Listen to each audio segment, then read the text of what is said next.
뉴욕 증시가 기업들의 2분기 어닝 시즌을 앞두고 소폭 상승했습니다.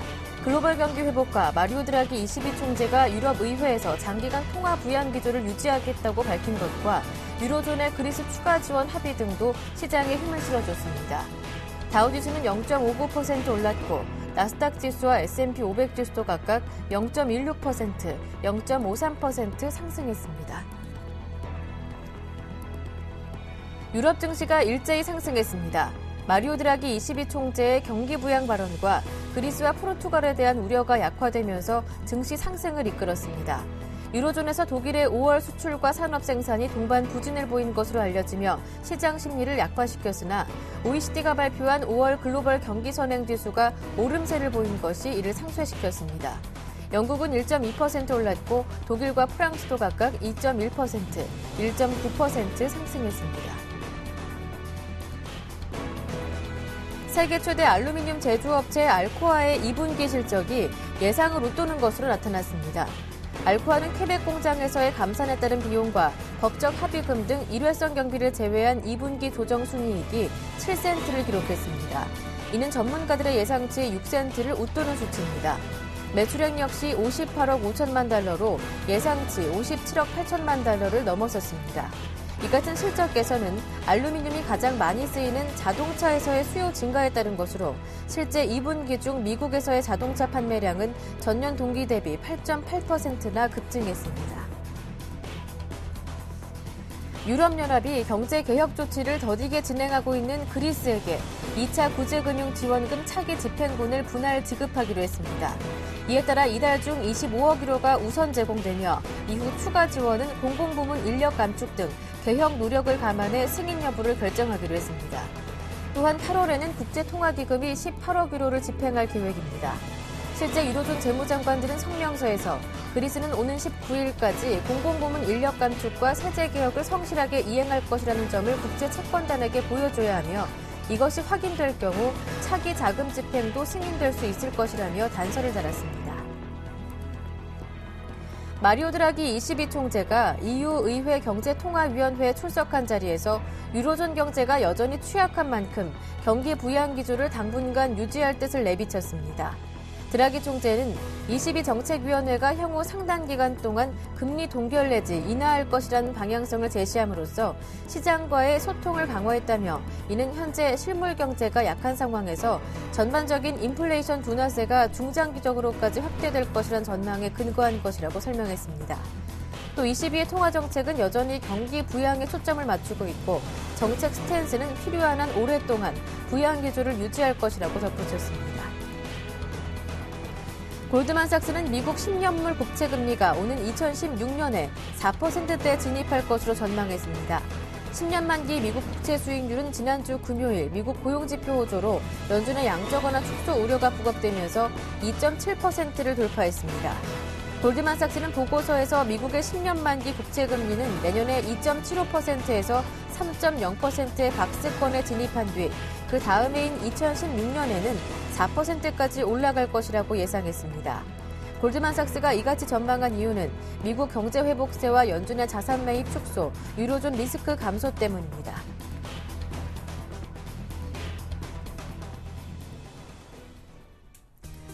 안녕하세요. 굿모닝 대박예감 김보람입니다. 어제 아시아 증시는 전반적으로 부진했습니다. 일본 니케이 지수가 1% 이상, 중국 상해 지수도 2% 넘게 하락했는데요. 코스피도 어제 1% 가까이 밀리는 모습이었습니다. 삼성전자가 120만 원도 위태한 흐름을 장중에 연출하기도 했었는데요. 하지만 앞서 마감된 미국 증시는 또다시 올랐고요. 유럽 증시도 함께 상승하는 모습이었습니다. 포르투갈과 그리스의 재정 우려가 약화되는 모습이었고 마리오 드라기 ECB 총재가 장기간 통화 부양 기조를 유지하겠다고 밝히면서 이 또한 호재가 되는 모습이었습니다. 미국 증시에서는 2분기 어닝 시즌에 대한 기대감도 반영되는 모습이었는데요. 조금 전에 알코아가 실적을 발표하면서 미국의 2분기 어닝 시즌 본격적으로 시작됐습니다. 알코아는 시장의 예상치를 뛰어넘는 실적을 공개했는데요. 글로벌 증시 자세한 주요 이슈들 확인해 보겠습니다. 굿모닝 대박예감 1부 시작합니다.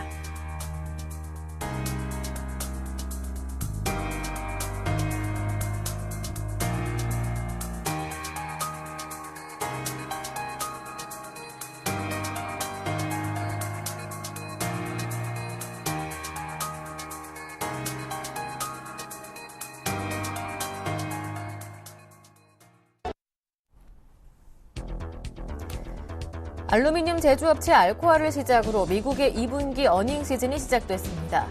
주요 외신들은 미국 기업들의 2분기 실적 발표를 앞두고 투자자들의 실망감이 늘어날 것이라고 보도하고 있는데요. 반면 기대치가 낮은 만큼 2분기 실적이 현재 시장이 예상하는 만큼 나쁘지 않다는 주장도 있습니다. 그렇다면 실적이 좋은 업종과 부진한 업종은 무엇인지 집중 진단해 보겠습니다. 자세한 내용은 SK증권의 정수헌 연구위원과 함께하겠습니다. 연구위원님 안녕하세요. 네, 안녕하십니까?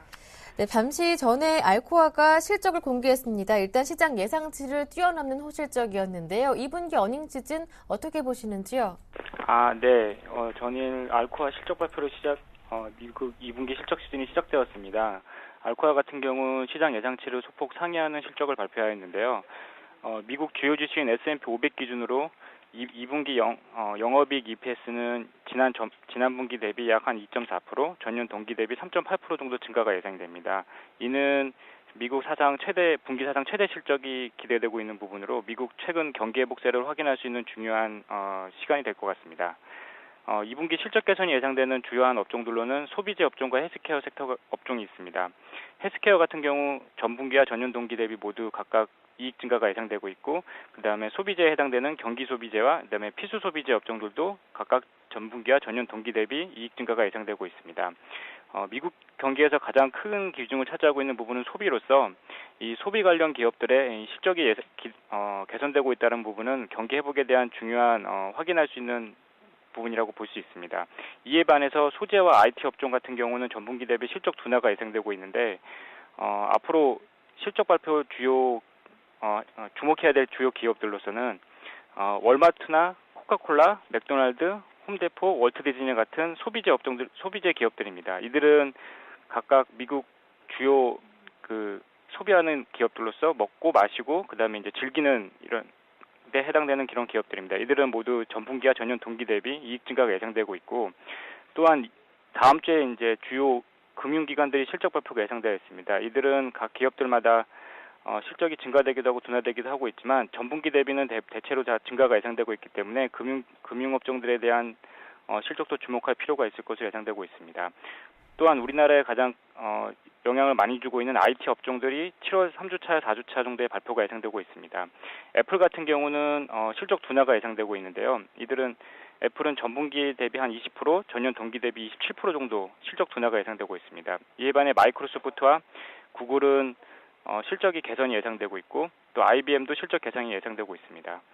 이들은 우리나라 IT 기업들의 주요 경쟁 기업들이기 때문에 이들 실적 발표가 주요해서 살펴볼 필요가 있을 것 같습니다. 네, 그렇다면 미국 증시 앞으로의 영향은 어떻게 보시는지요? IT 쪽 좀 부진하다고 말씀해 주셨는데 국내 IT 쪽의 영향도 궁금한데요. 국내 IT 기업들 최근에 2분기 실적 둔화되는 리포트가 나오고 있으면서 주가가 좀 하락하고 있는데요. 이 부분은 연간으로 봤을 때 실적 둔화가 좀 불가피해 보이기 때문에 향후 주가가 긍정적으로 작용하기 힘들어 보입니다. 하지만 주가의 하락 국면이 지금 과다하다고 판단되고 있기 때문에 향후 추가적인 매도보다는 다소 주가 상승하는 쪽으로 모멘텀이 작용하지 않을까라고 보고 있습니다.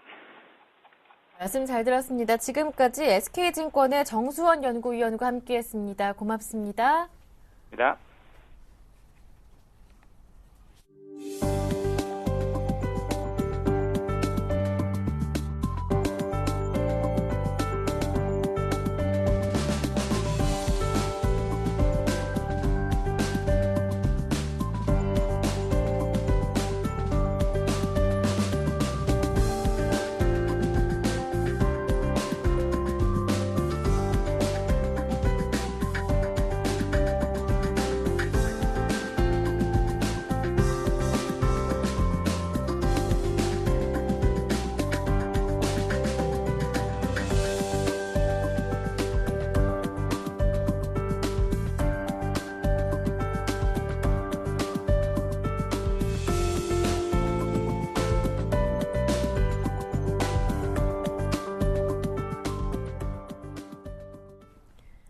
이어서 글로벌 증시 주요 이슈 확인해 보겠습니다. 레이크쇼 인베스터스의 이현민 이사님과 함께합니다. 안녕하세요.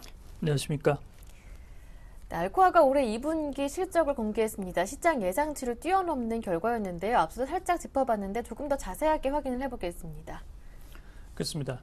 늘 이제 알코아가 실적을 발표할 때 보면 네. 시장의 예상치에서 크게 벗어나지 않는 네. 그런 흐름이 나오고 있는데요. 이번 2분기 실적도 뭐 시장 예상치에서 1센트를 넘어서는 시장의 예상치에 상회하는 실적으로 발표가 됐습니다. 알코아가 주당 6센트 일회성 비용을 차감한 내용인데요. 이를 빼고 일회성 비용을 차감 전 수치로 보면 순손실은 1억 1,900만 달러, 주당 순손실은 11센트였습니다. 지난해 일회성 비용을 차감하기 전에 수치로 보면 순손실은 200만 달러, 주당 순손실은 0센트였는데요. 이를 감안한다고 한다면 손실이 조금은 현재 있는 것으로 볼 수도 있겠습니다. 그렇지만 일회성 비용을 차감 후에 실적으로 보면 1분기와 2분기 견주한 현재 6센트에서 7센트 수준의 현재의 시장 여건을 가져가고 있다, 이렇게 볼 수가 있겠습니다. 매출은 58억 5천만 달러, 주당 순이익은 6센트를 기록을 했습니다. 지난 동기에는 59억 5천만 달러로 매출이 집계가 됐는데요. 매출은 떨어졌지만 주당 순이익은 시장 예상치 6센트보다 높은 7센트로 발표가 됐습니다. 지난 6월 29일 무디스는 알코아의 신용등급을 BWA3에서 BA1에서 BWA3로 낮췄는데요. 무디스는 향후 알코아의 실적 전망에 대해서 중국의 수요 둔화, 그 다음에 유럽 시장의 알루미늄 수요가 둔화될 것이다, 이렇게 좀 우려를 했습니다만, 오늘 알코아가 실적 발표 이후에 알코아의 CEO인 클라우스 클라인펠트가 기자회견을 가졌습니다. 이에 대해서 중국 수요 둔화는 크게 현재 개의치 않고 있다라고 얘기를 했고요. 향후 알루미늄 수요에 대해서도 연간 7% 이상 수요가 증진될 것이다라고 얘기를 했습니다. 이는 올해 1분기 때 6% 정도 수요가 늘어날 것이다라고 얘기한 것과 크게 다르지 않은 수치라고 말씀을 드릴 수가 있겠고요. 특히 이제 알루미늄의 부가가치 수요가 크게 증가하고 있다는 점을 눈여겨봐달라, 이런 점을 좀 강조를 했습니다. 사실 그대로 자동차의 경량화가 이루어지면서 자동차 쪽에서 알루미늄 수요가 많이 증가하고 있는 추세입니다. 미국의 자동차 수요가 올해 8.8%, 그 다음에 글로벌의 자동차 수요에서 알루미늄 수요가 증가하고 있다는 점, 이런 점이 알코아가 자신감을 가지고 있는 속내라고 볼 수가 있겠습니다. 골드만삭스가 미국의 10년 만기 국채 수익률이 3년 뒤인 2016년에는 4%까지 오를 것이라고 전망했다고 하는데요. 그렇습니다. 이것은 이제 국채 가격이 그동안 상당히 강세를 보였기 때문에 네. 이것이 이제 정상화되는 과정이라고 볼 네. 수가 있겠습니다. 그렇지만 이제 지난 주말에 나왔던 미국의 고용 지표가 비농업 부분 일자리 수가 20만 명 근처 수준까지 나오자 이런 부분이 이제 시장에서 어느 정도 먹혀 들어가는 그런 우려로 현재 나오고 있는데요. 오늘 10년 만기 미국의 국채 수익률은 조금 떨어졌습니다. 2.65, 장중에는 2.63까지도 현재 내려왔는데요. 그렇지만 어제 가격은 2.74까지 올라간 그런 수치로 나타났습니다. 골드만삭스는 2016년까지 현재 10년 만기 국채 미국의 수익률이 4%까지 도달할 수도 있다, 이렇게 우려를 표했고요. 지난번 우리가 이제 이 시간을 통해서 이슈를 좀 다뤄드렸는데요. 전 골드만삭스 자산운용 회장이었던 짐 오닐도 6월 11일 블룸버그 TV 통신과의 인터뷰를 가지면서 향후 2년 내 미국의 국채 수익률이 4%까지도 오를 수 있다라고 우려를 표했습니다. 현재 미국의 국채 수익률에서 큰 변수는 각국의 중앙은행들이 다량의 미 국채를 보유하고 있는데요. 이것을 시장에 내다 파느냐라는 부분이 상당한 변수로 작용이 될 것으로 볼 수가 있겠습니다. 또한 어제였죠. 뱅크 오브 아메리카 멜린치도 올해 연말에 미국의 국채 수익률을 종전 2.4%에서 3%로 상향 조정을 했습니다. 이렇게 보면 미국의 주요 IB들은 올해 미국의 국채 수익률의 밴드를 2.5에서 3% 정도로 현재 예상을 하고 있고요. 오늘 소식을 전한 골드만삭스는 올해 미국의 국채 수익률 평균 수치가 2.5%로 현재 상정을 하고 있는 상황입니다. 이렇게 이제 미국의 고용 지표가 좋아지면서 양적 완화 축소 이런 우려가 계속적으로 시장에 들을 때마다 국채 시장에서의 흔들림은 계속적으로 나타날 수 있다는 점, 이런 점을 잘 살펴야 될 것으로 보이고요. 시장에서는 빠르면 9월부터 현재의 850억 달러 매월 그 양적 완화를 통해서 미국의 국채와 모기지 담보증권의 매입 규모가 각각 100억 달러씩 줄어들어서 매월 650억 달러로 현재 줄어들 것을 전망하는 전문가들이 상당수 있다는 점을 덧붙여 말씀을 드릴 수가 있겠습니다. 한편 글로벌 투자은행들이 중국의 올해 경제 성장률이 애초에 중국 정부가 목표치로 잡았던 7.5%를 밑돌 것이다, 이렇게 하향 조정하고 있는 상황인데요. 여기에 시티그룹도 동참했다고 하더라고요. 그렇습니다. 이제 하반기의 주요 이슈 중에 하나가 중국이 연착륙을 잘 이행하고 목표 경제 성장률 이상을 유지할 수 있을 것인가, 이렇게 볼 수가 있겠는데요. 그렇지만 미국의 시각은 중국이 이렇게 그림자 금융이라든지 이런 부분에서 돈줄을 쥐고 있는 이런 그 흐름으로 개혁 기조가 변하지 않을 것으로 보이자 하반기 주요 IB 등을 통해서 중국의 경제 성장률을 올해 목표치 7.5 이하로 계속적으로 현재 낮추고 있는 상황입니다. 오늘도 이제 시티그룹이 종전에 그 7.6% 성장률 수치를 7.4로 하향을 했고요. 내년 성장률은 7.1%로 더 낮췄습니다. 이 그 7.1 수치는 최근 미국에서 나온 주요 IB들의 수치로서는 가장 낮은 수치라고 볼 수가 있겠고요. 배경은 글로벌 경기 회복 저조로 인해서 중국의 경기 회복세가 녹록지 않을 것이다라고 밝히고 있고요. 이렇게 이제 주요 기관들이 7.5 이하로 현재 시장 예상치보다도 낮게 가져가고 있는데요. 골드만삭스와 영국의 바클레이스, HSBC, 중국 국제금융공사를 포함해서 CIT까지 현재 참여가 되고 있는 상황입니다. 오늘 들어온 소식 중에 그 소식 중에 눈여겨봐야 될 대목이 미국의 연방예산관리국이 올해 미국의 경제 성장률을 2.3%에서 2%로 하향을 했습니다. 이는 연준이 올해 하반기 미국의 경제 성장률을 2.3에서 2.7 정도 밴드를 보고 있는 하단보다도 낮춘 수준이라고 볼 수가 있겠는데요. 이렇게 미국의 경제 성장률이 낮춰지게 되면 중국에도 별반 부정적 영향이 좀 미칠 수 있을 것으로 볼 수가 있겠습니다. 그렇지만 중국 쪽에서는 그 이를 잘 감내할 수 있다라는 시각을 아직까지는 견지하고 있다는 점, 이런 점에서는 약간의 시각차가 현재 글로벌 IB와 중국 정부 간에 있는 것으로 볼 수가 있겠습니다. 네, 그동안 유럽연합은 그리스의 2차 구제금융 지원에 대해서 난색을 표했었는데요. EU 재무장관 회담에서 이 결과가 나왔습니다. 결국 나눠서 주겠다라는 방법을 택했는데요. 그렇습니다. 뭐 어제도 이제 말씀을 조금 드렸는데요. 네. 이제 어느 정도까지 이제 세부안이 좀 나왔습니다. 시기도 이제 구체적으로 좀 언급이 됐고요. 81억 유로 이 그 차기 구제금융의 집행 내용 중에 30억 유로의 자금 집행의 구체적인 일정이 발표가 됐고요. 오늘까지 이제 EU 재무장관 회의가 속개가 됩니다. 1차 지원금은 30억 유로로 7월에 25억 유로를 지급을 하고 10월에 나머지 5억 유로를 지급하기로 결정을 했습니다. IMF도 18억 유로를 그 현재 7월 달에 지급하는 것으로 현재 책정이 된 것으로 알려지고 있습니다.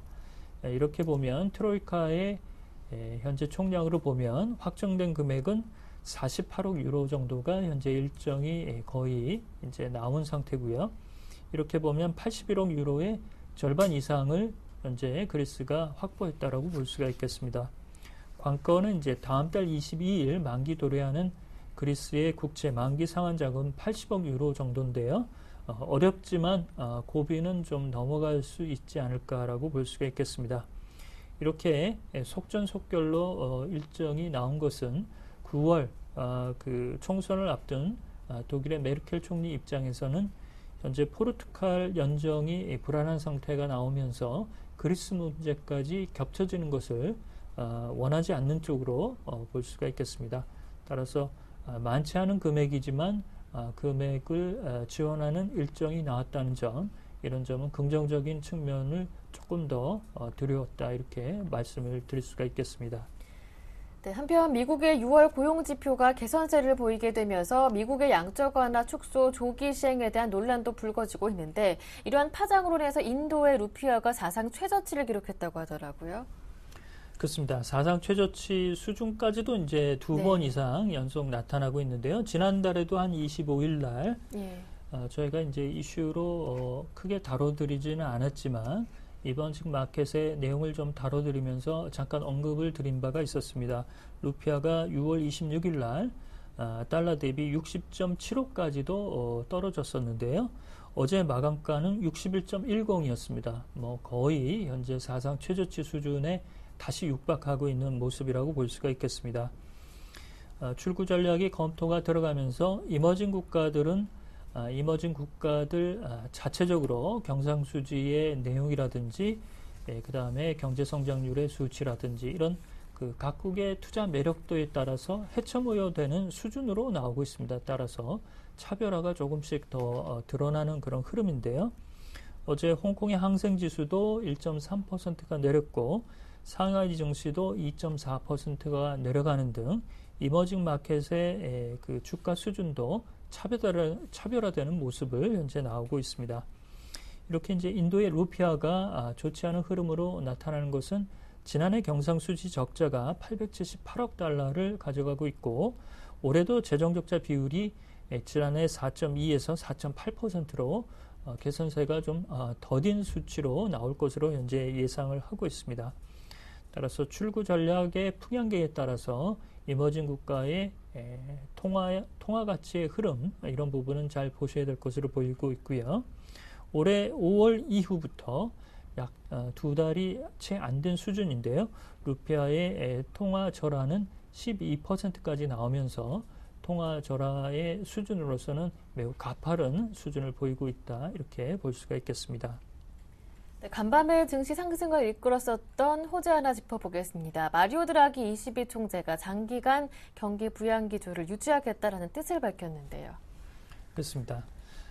계속적으로 이렇게 얘기할 수밖에 없는 입장이지만 최근에 이제 드라기 총재의 그 이야기를 보면 조금 더 이제 좀 자신감을 좀 내고자 하는 그런 제스처가 많아진 것으로 보입니다. 이른바 포워드 가이던스, 이런 부분도 영란은행과 지난 금통위 때 어느 정도 이제 조율된 상태에서 시장과의 친화적인 소통을 가져가겠다라는 의지를 밝혔고요. 새벽에 EU 의회 경제통화위원회에 출석을 해서 이와 관련된 내용을 추가적으로 좀 더 세부안을 마련을 했습니다.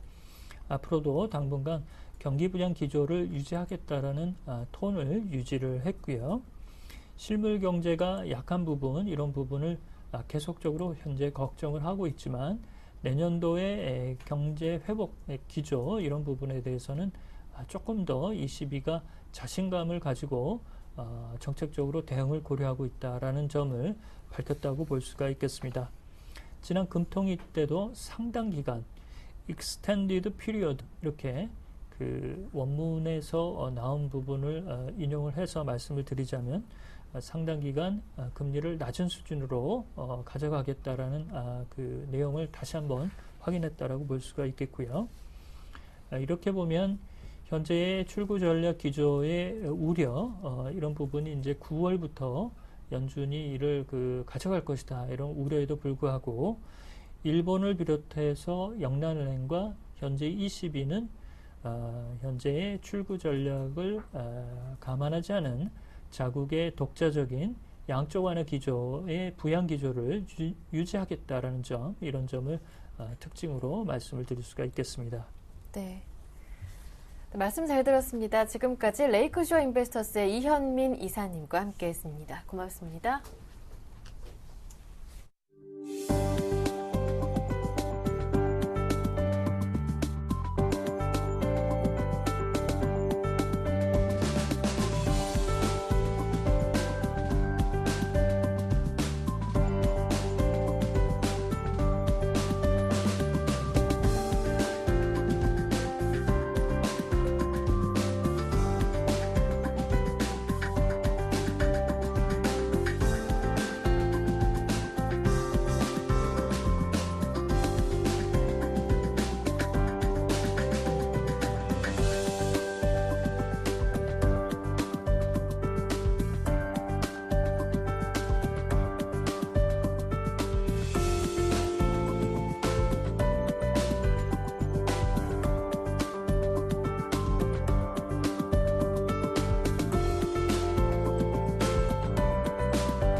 오늘장 전략 시간 이어가겠습니다. 유스탁의 유창희 대표님과 함께합니다. 안녕하세요. 안녕하십니까. 월요일장에서는 좀 반등을 예상했었습니다만 또다시 하락으로 마무리됐습니다. 삼성전자가 또다시 3% 이상 내렸고 장중에는 4%까지 밀리면서 120만 원도 위태한 모습을 보여주기도 했었는데요. 결국 코스피가 1% 가까이 내렸었거든요. 전일장 정리부터 부탁드립니다. 네, 일단 또 JP모건의 악재를 맞아가지고 네. 삼성전자가 좀 급락세를 나왔죠. 그래서 어저께 거의 4% 가까운 혹은 3%가 넘는 좀 하락세로 보이면서 결국엔 시장 자체가 삼성전자에 대한 우려감으로 인해 가지고 대형 IT주들 또 혹은 중소형 부품업체들이 하락을 하면서 좀 약세를 보였었는데 코스피 시장은 삼성전자뿐이 아니라 대형 IT 및 기타 경기 민감주들도 같이 좀 하락을 했었고요. 코스닥은 삼성전자 관련된 혹은 IT 부품업체들이 전체적으로 좀 급락세를 보여주면서 조금 코스피 시장보다 좀 더 큰 폭의 하락세를 보이면서 마감했던 것이 좀 부담스럽게 작용을 했었고요. 일단 외국인들의 매도 공세도 여전히 좀 끝나지 않고 있다는 부분들, 지난주에 일부분 조금 감소되는 부분을 좀 보였었는데, 역시 조금 전체적으로 아직까지는 외국인 매도가 좀 늘어나고 있는 모습을 엿볼 수 있고요. 당분간은 어쨌든 시장의 시가총액을 가장 크게 차지하고 있는 삼성전자의 방향성이 하락세를 보이고 있다라면, 뚜렷하게 상승으로 반전하지 못한다라면은 시장에 좀 방향성 없는 모습은 좀 더 연출될 수 있지 않을까라는 생각을 할 수 있었던 하루가 아닌가 생각을 하고 있습니다. 네.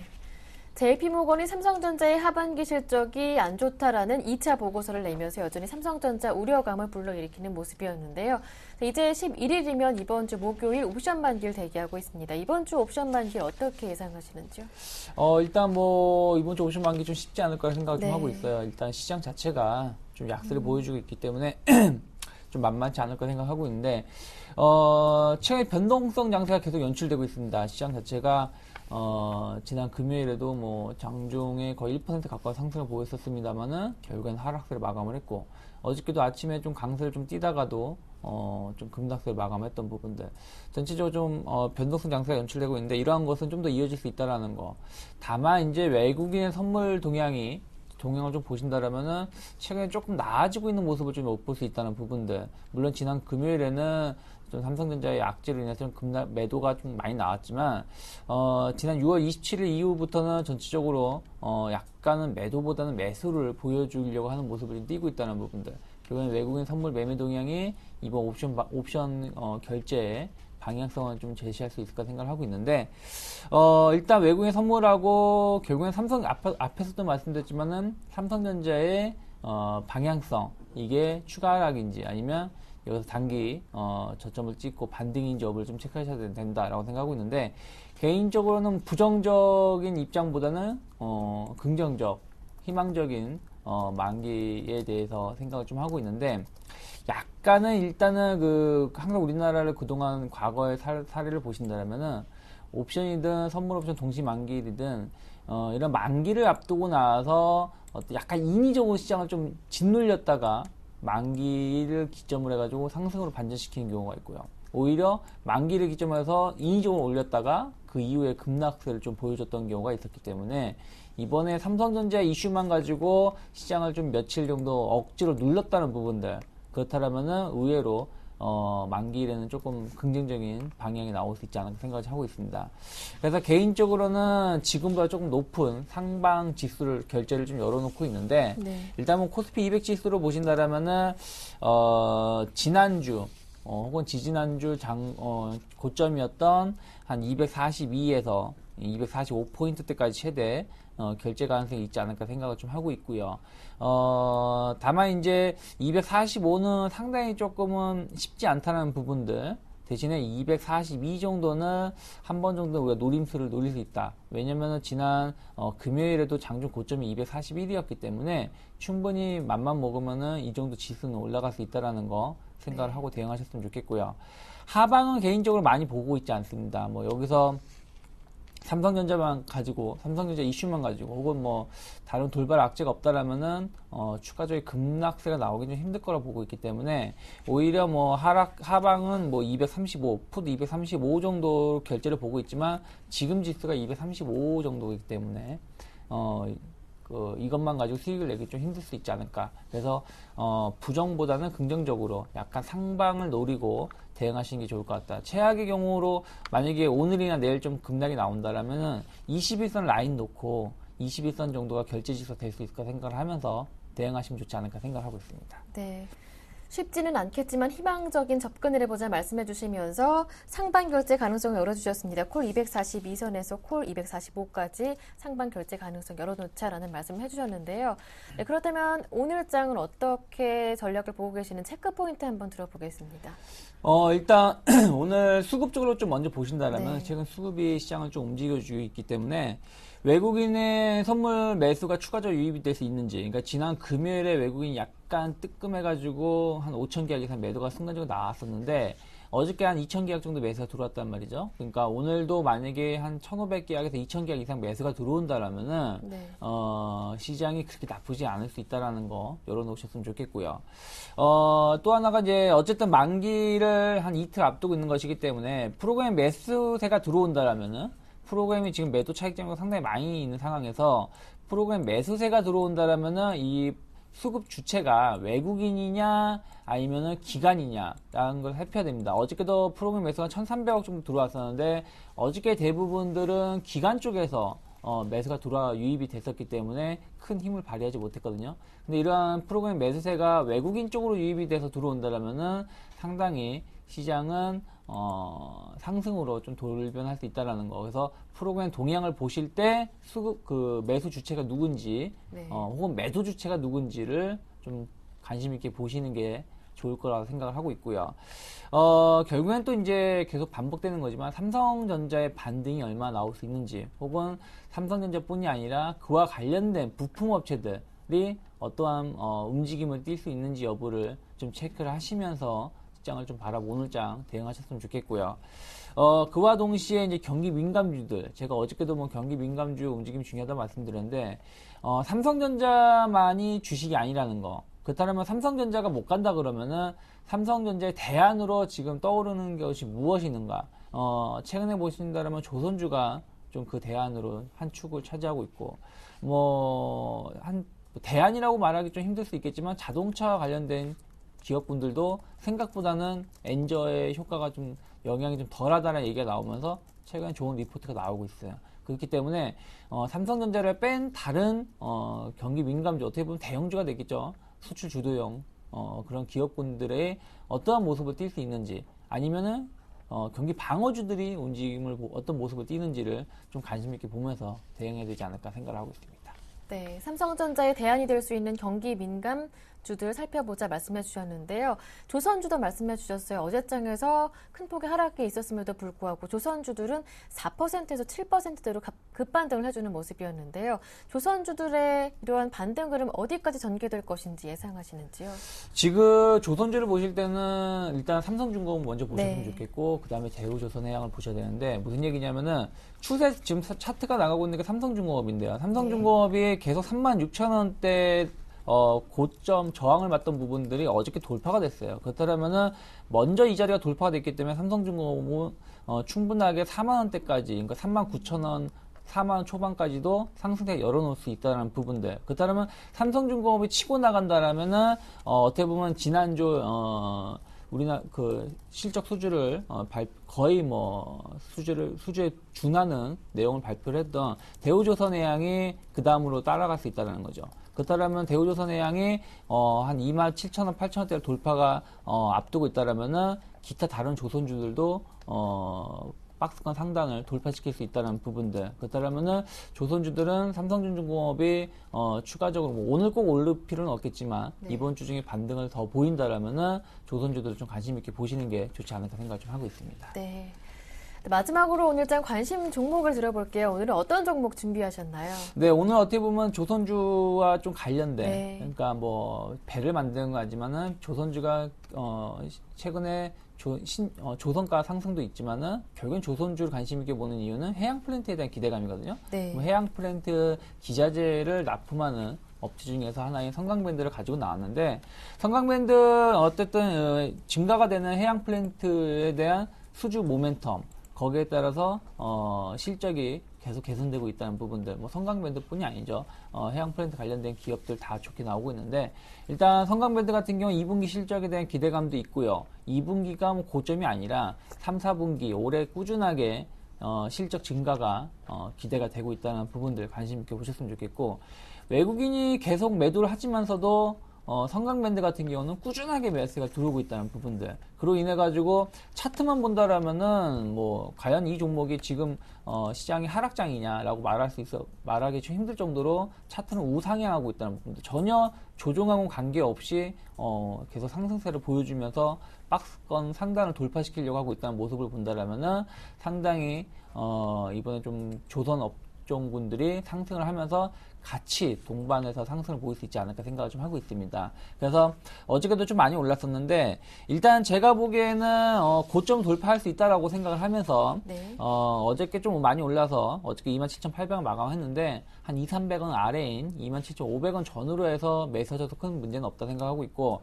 오늘 만약에 박스권 상단을 그냥 돌파를 시킨다라면은 28,000원 초반에서는 따라 붙어야 된다라는 거 좀 전달해 드리고 싶고요. 만약에 이 자리가 돌파가 된다라면은 역사적인 신고가 수준인 3만원대까지, 그러니까 지금 제가 보여드린 게 연봉인데요. 일단은 올해 3만원까지 이상을 볼 수 있다는 부분들. 그렇다면 3만원 정도 보시고, 만약 3만원이 돌파가 된다라면은 그 다음에는 뭐 한 3만 3, 4천원도 그려질 수 있다라는 거 생각을 하면서 종목을 대응하셨으면 좋겠고, 다만 이제 어쨌든 뭐 리스크 관리는 해야 되다 보니까 26,000원 정도, 최근에 박스권 하단 정도 혹은 박스권 중단이 될 수 있는 26,000원을 지지가로 놓고 대응하시는 게 좋지 않을까 생각을 하고 있습니다. 네, 성광밴드 자세한 대응 전략까지 함께했습니다. 지금까지 유스탁의 유창희 대표님과 함께했습니다. 고맙습니다. 네, 고맙습니다.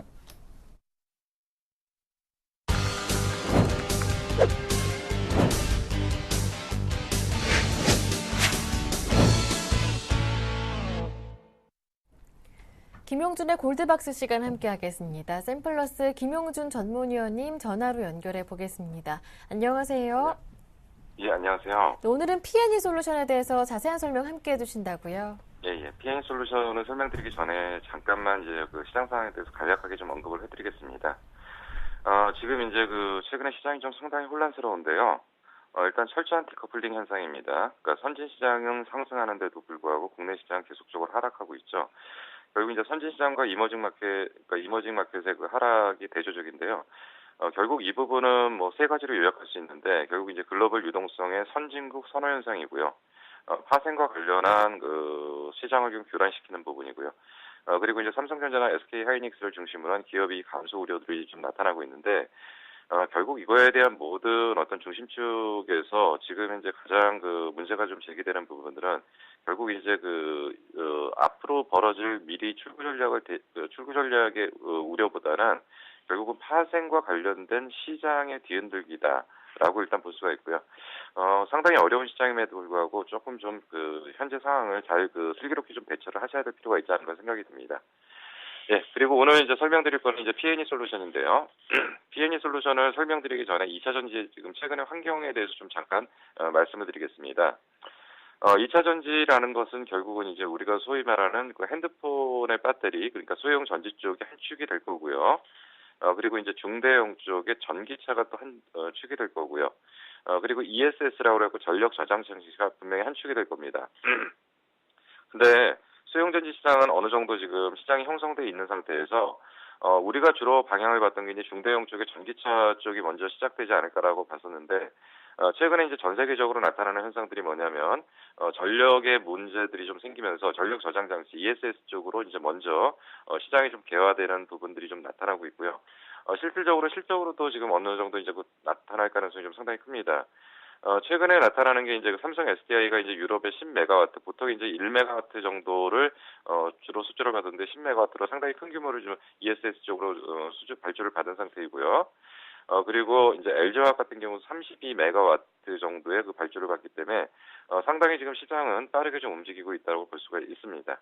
그래서 이제 2차 전지에 대한 최근의 주가의 움직임들이 이제 서서히 어떤 방향들을 좀 잡아가고 있다라고 보시고 2차 전지 관련 종목들에 대한 분석을 좀 철저히 하실 필요가 좀 있다라고 판단이 됩니다. 예, 그리고 이제 P&E 솔루션에 대해서 좀 설명을 드리도록 하겠습니다. P&E 솔루션이라는 회사는 뭐 하는 회사냐면 2차 전지 활성화 장비 쪽이라고 보시고요. 2차 전지 쪽의 마지막 후공정 관련 장비라고 보시면 됩니다. 조금 얘기가 좀 어렵고요. 이제 쉽게 설명드리면 충방전 시스템을 주로 한다. 이제 충방전 시스템이라는 게 뭐냐면 우리가 이제 보통 핸드폰을 처음 받았을 때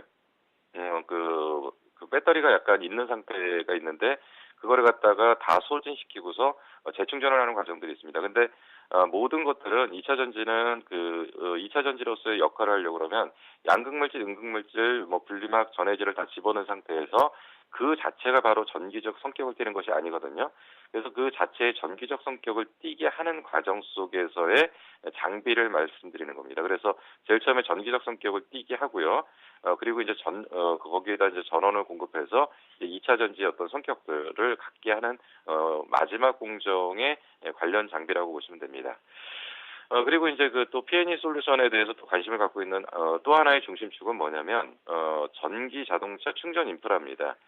결국은 이제 전기 자동차가 본격적으로 활성화되기 위해서는 차를 만드는 것도 중요하지만 결국은 충전 인프라 구축도 상당히 중요한데요.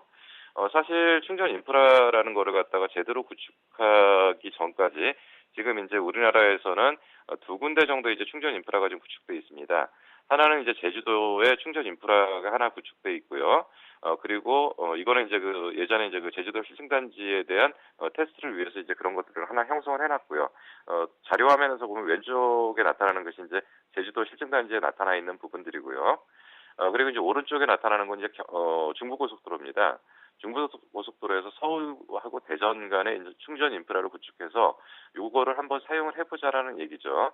그래서 이제 P&E 솔루션 같은 경우는 앞부분에서 말씀드린 후공정 관련 장비 쪽에서 충전 방전 시스템을 하나의 축으로 놓고 있고요. 그리고 전기 자동차 충전 인프라 쪽, 그리고 이제 충전 인프라 쪽은 이게 이제 아직 표준화되지 않은 부분은 좀 있지만은 지금 미국 쪽에서도 지금 P&E 솔루션에 대한 어떤 충전 인프라 시스템을 지금 사용하고 있다라는 거, 그리고 여기에 이제 많은 어떤 방법들이 좀 들어가고 있다라는 것이 중요한 부분이고요. 그리고 이제 그 다음에 하는 게 이제 전기 자동차 전장품 쪽을 하고 있는데, 전장품 쪽에서 이제 뒷부분에 이제 화면에 이제 나타나고 되는 게, 이제 BMS가 있는데 이제 제일 중요한 게 이제 BMS라고 보시면 됩니다.